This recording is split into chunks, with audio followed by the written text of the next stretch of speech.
بسم اللہ الرحمن الرحیم وَإِنْ قَالَ لَهَا إِذَا دَخَلْتِ الدَّارَ فَأَنْتِ طَالِقٌ وَاحِدَةً وَوَاحِدَةً، یہ بھی مسئلہ غیر مدخول بہا ہی سے متعلق ہے۔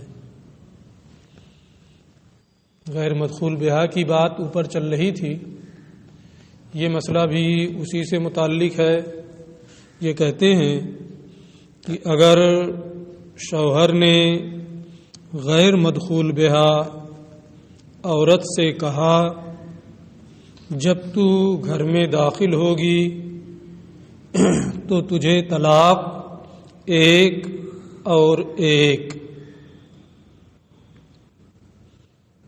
اگر اس طرح سے شرط کا جملہ نہ ہوتا تو اس کا حکم یہ اس سے پہلے بتا چکے ہیں کہ اس صورت میں ایک طلاق پڑے گی، کیونکہ جو پہلے ہے تکلم میں واقع ہونے میں بھی وہ پہلے ہے، اس لیے اگر صرف اتنا ہے انت طالق واحدہ و واحدہ تو ایک طلاق پڑے گی، لیکن اگر شرط کے ساتھ ہے اذا دخلت الدار فانت طالق واحدہ و واحدہ، پھر دخلت الدار عورت گھر میں داخل ہوئی، یہ کہتے ہیں وقعت علیہا واحدۃ عند ابی حنیفہ رحمہ اللہ تعالی، تو امام اعظم ابو حنیفہ رحمۃ اللہ تعالی علیہ کے نزدیک ایک طلاق پڑے گی، یہی مفتابع ہے ہمارے نزدیک۔ اس کی وجہ امام کے نزدیک یہ ہے کہ معلق بالشرط منجز کی طرح ہوتا ہے، یعنی اگر طلاق کو کسی شرط پر معلق کیا ہے تو یہ ایسے ہی ہے جیسے فوراً اسے طلاق دے رہا ہو، یعنی اذا دخلت الدار فانت طالق واحدہ و واحدہ، جب وہ گھر میں داخل ہوگی تو ایسے ہی ہے گویا اس نے انت طالق واحدہ و واحدہ کہا ہے بغیر شرط کے، اور بغیر شرط والی صورت میں آپ یہ پڑھ چکے ہیں کہ ایک طلاق پڑے گی۔ تو جب طلاق کو کسی شرط پر معلق کرنا یہ فوراً طلاق دینے یعنی تنجیز کے مانند ہے، تو جو تنجیز کا فوراً طلاق دینے کا حکم ہے کہ ایک طلاق پڑتی ہے، اسی طریقے سے معلق بالشرط کی صورت میں بھی ایک طلاق پڑے گی، ٹھیک ہے۔ وقالا، اور صاحبین رحمہم اللہ نے فرمایا تقع ثنتان، دو طلاقیں پڑیں گی۔ دو طلاقیں پڑھنے کی وجہ صاحبین رحمہم اللہ کے نزدیک یہ ہے کہ تعلیق بالشرط اگر طلاق کو کسی شرط پر معلق کیا ہو تو شرط پائے جانے کی صورت میں بغیر تقدم و تاخر کے وہ پورے کا پورا واقع ہوتا ہے،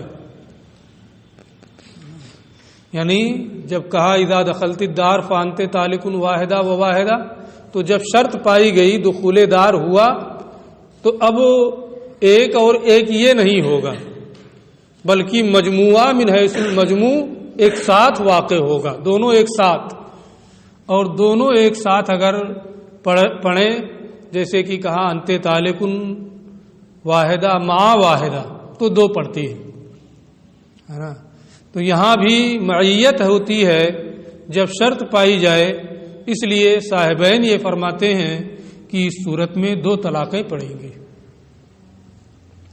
وقالا اور صاحبین نے فرمایا 2 طلاقیں پڑیں گی. دونوں قول کی وجہ میں نے آپ کو بتا دی.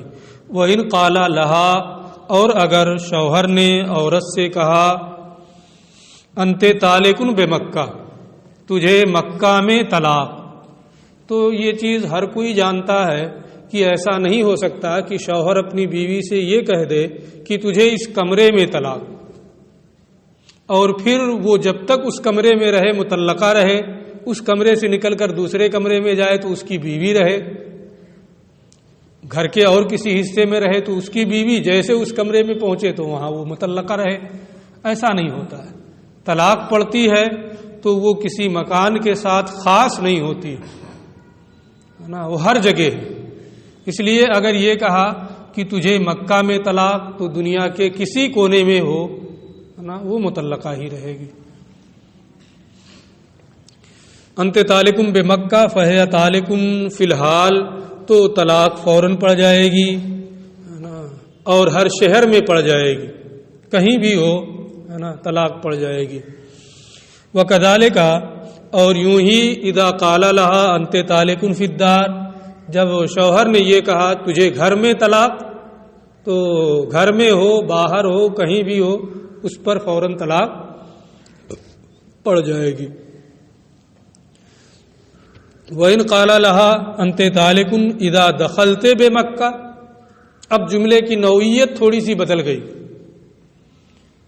پہلے یہ کہا تھا تجھے مکہ میں طلاق، تجھے گھر میں طلاق، اب یہ کہہ رہا ہے کہ جب تو مکہ میں جائے تو تجھے طلاق، یعنی وقوع طلاق کو دخول مکہ پر معلق کر دیا. تو جب مکہ میں دخول پایا جائے گا تو اب وہ مطلقہ ہو جائے گی، اور مطلقہ ہونے کے بعد پھر وہ کہیں بھی رہے مطلقہ رہے گی. لیکن جب تک وہ مکہ میں داخل نہیں ہوئی ہے اس وقت تک وہ مطلقہ نہیں ہوگی. یہ ایسے ہی ہے جیسے کسی نے کہا کہ جب تو گھر میں داخل ہوگی تو تجھے طلاق، جب تک وہ گھر میں داخل نہیں ہوئی ہے اس وقت تک مطلقہ ہوگی نہیں ہوگی. اور اگر عورت سے کہا کہ تجھے طلاق جب تو مکہ میں داخل ہو، لم تطلق، تو طلاق نہیں پڑے گی حتی تدخل مکہ، جب تک مکہ میں داخل نہ ہو جائے. وَإِنْ قَالَ اور اگر یہ کہا انت طالق غدن، تجھے آنے والے کل طلاق، آنے والا کل مکمل آنے والا کل ہے نا، کہ صرف دوپہر آنے والا کل ہے. آنے والے کل کا صرف دوپہر آنے والا کل ہے، صرف شام آنے والا کل ہے، صرف صبح آنے والا کل ہے، مکمل آنے والا کل ہے نا. جب یہ کہا کہ تجھے آنے والے کل طلاق، تو طلاق کب پڑے گی؟ صبح، شام کو، دوپہر میں، کب؟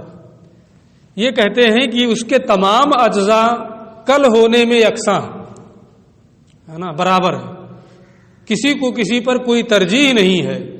ہاں جو اول جز ہے وہ کل کا پہلا جز ہے، پہلا جز ہونے کی وجہ سے، یعنی طلوع صبح صادق، آنے والے کل کا طلوع صبح صادق اول جز ہونے کی وجہ سے وہ فوقیت رکھتا ہے.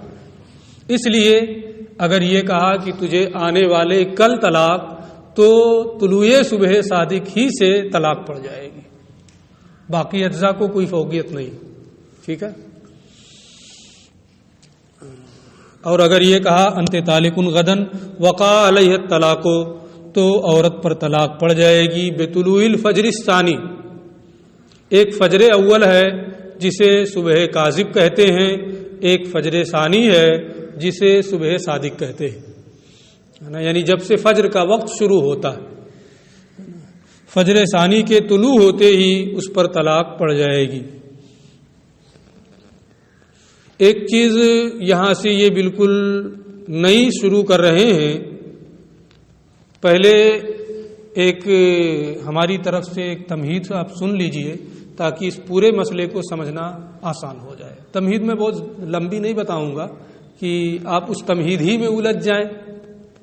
ہوتا ہے کہ کوئی مسئلہ سمجھانے کے لیے لمبی چوڑی تمہید باندھ دی جاتی ہے، پھر طالب علم اسی تمہید کو سمجھنے میں رہ جاتا ہے اصل مسئلہ تو دور رہ جاتا ہے، ہوتا ہے نا. تو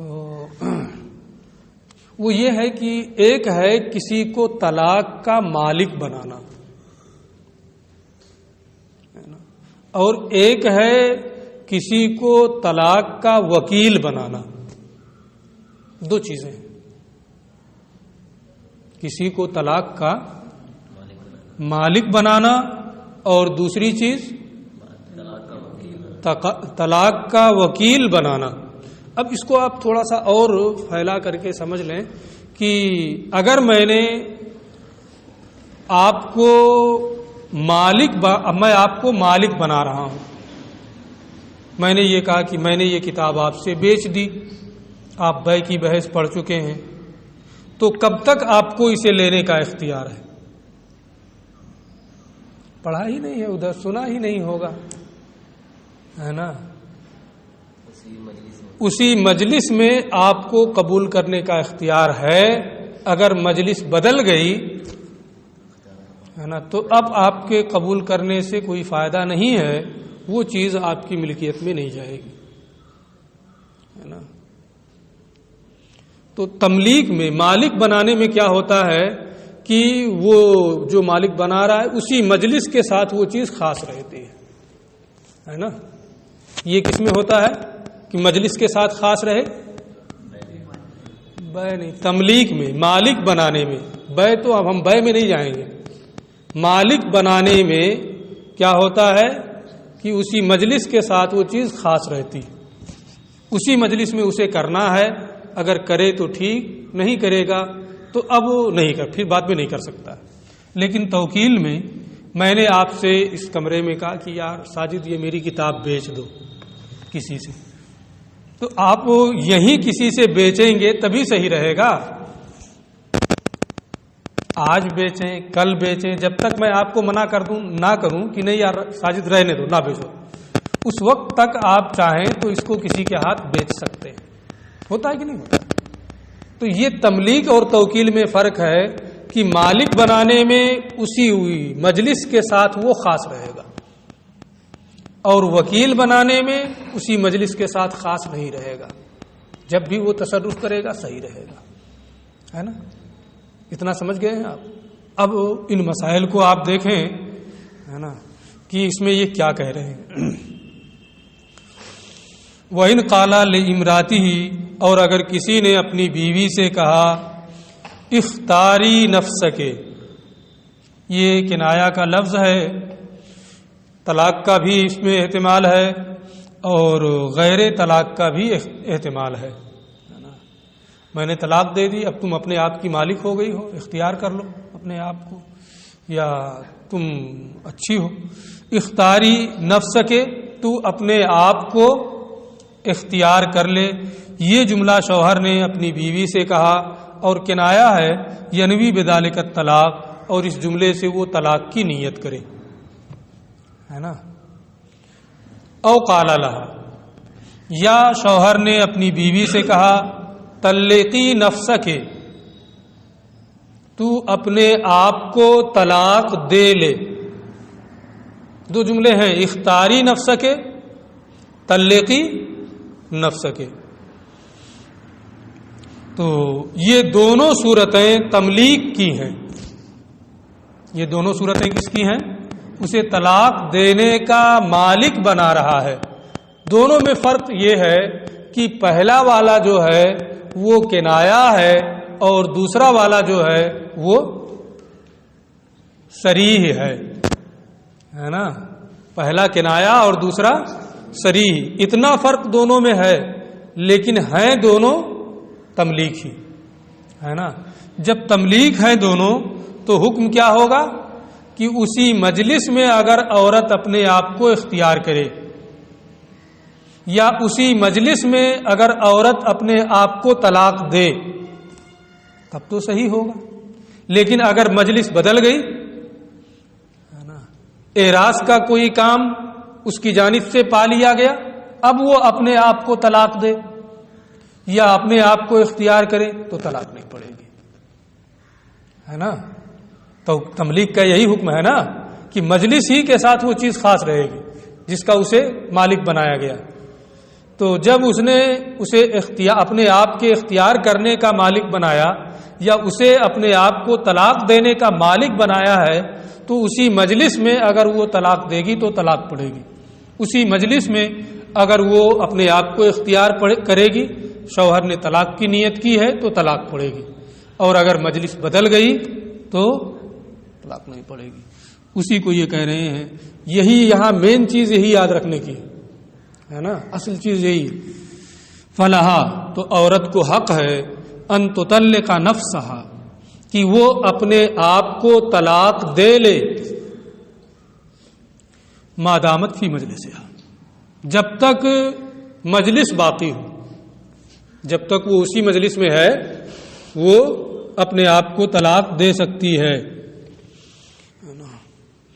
طلاق اگر اسی مجلس میں دے لے گی تو طلاق پڑ جائے گی. فَإِنْ قَامَتْ مِنْهُ، اور اگر مجلس سے اٹھ گئی یعنی کوئی ایسا کام کرنے لگی جو اعراض پر دلالت کرے، او اخذت فی عمل آخر، یا اس نے کہا تھا طلقی نفس کے ہے نا، وہ جھاڑو لگانے لگی ہے نا اور وہی کام کرنے لگی ہے نا، کوئی دوسرا کام اس نے شروع کر دیا، خرج الامر من یدہا، تو معاملہ اس کے ہاتھ سے نکل جائے گا، مجلس بدل جائے گی، اور مجلس بدلنے کے بعد اب اسے اپنے آپ کو اختیار کرنے یا اپنے آپ کو طلاق دینے کا اختیار نہیں رہ جائے گا.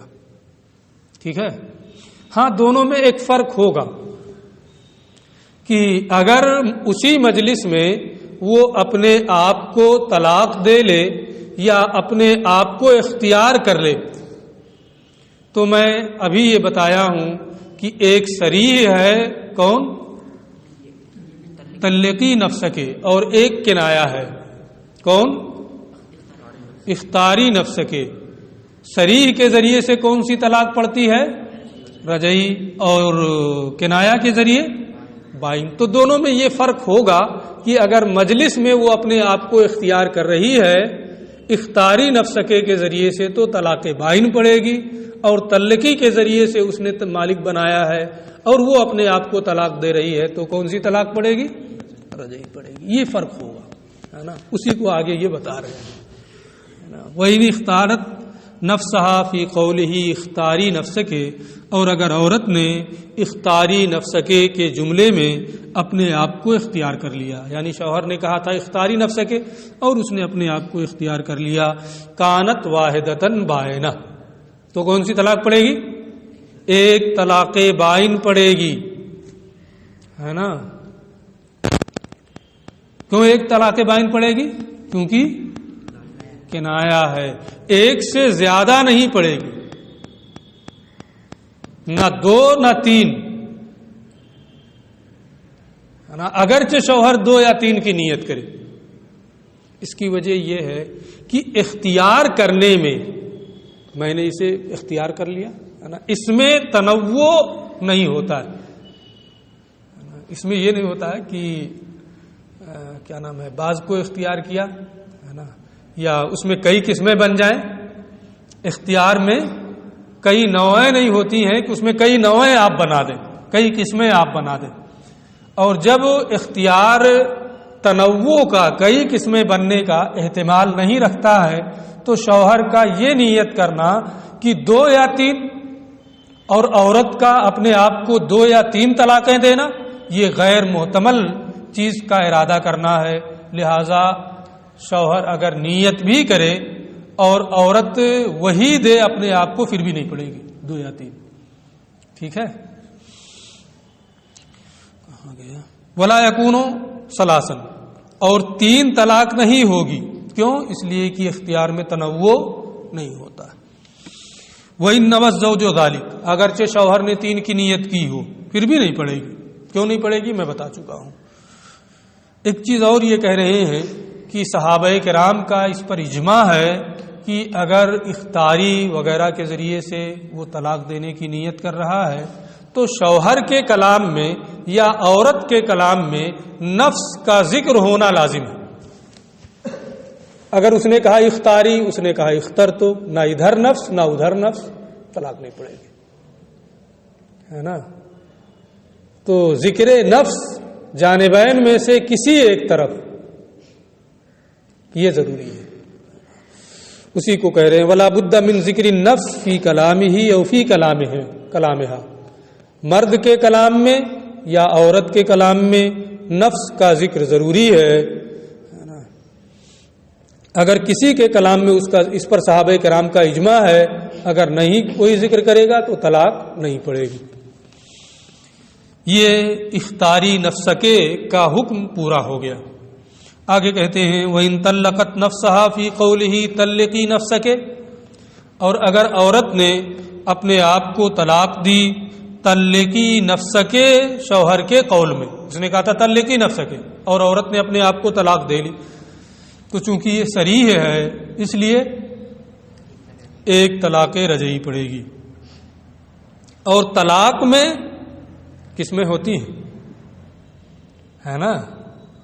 طلاق میں قسمیں ہوتی ہیں 2 3، البتہ 2 یہ عدد محض ہے اور 3 یہ فرد حکمی ہے، 1 یہ فرد حقیقی ہے. تو طلاق کا لفظ جو ہے وہ فرد ہے، وہ فرد حقیقی کو تو شامل ہی ہوگا، یعنی 1 کو، اور فرد حکمی کو بھی شامل ہوگا کیونکہ وہ بھی حکماً 1 ہے نا. مجموعے کو بھی 1 کہا جاتا ہے. جیسے یہ 1 کنٹل گیہوں ہے، ایک جگہ رکھا ہوا ایک گیہوں ہے، مجموعے کو کہا جاتا ہے نا. تو مجموعے کو بھی 1 کی حیثیت حاصل ہوتی ہے، اس لیے 3 یہ فرد حکمی ہے اور 1 فرد حقیقی ہے. طلاق فرد ہے، فرد حقیقی اور فرد حکمی دونوں کا اس کے اندر احتمال ہے. اگر شوہر نے طلقی نفسکے میں 3 کی نیت کی ہے اور عورت 3 اپنے آپ کو دے لے تو تینوں پڑ جائیں گی. کوئی نیت نہیں ہے تو 1 پڑے گی، 2 کی نیت کرے گا تب بھی 1 ہی پڑے گی، اس لیے کہ وہ عدد محض ہے.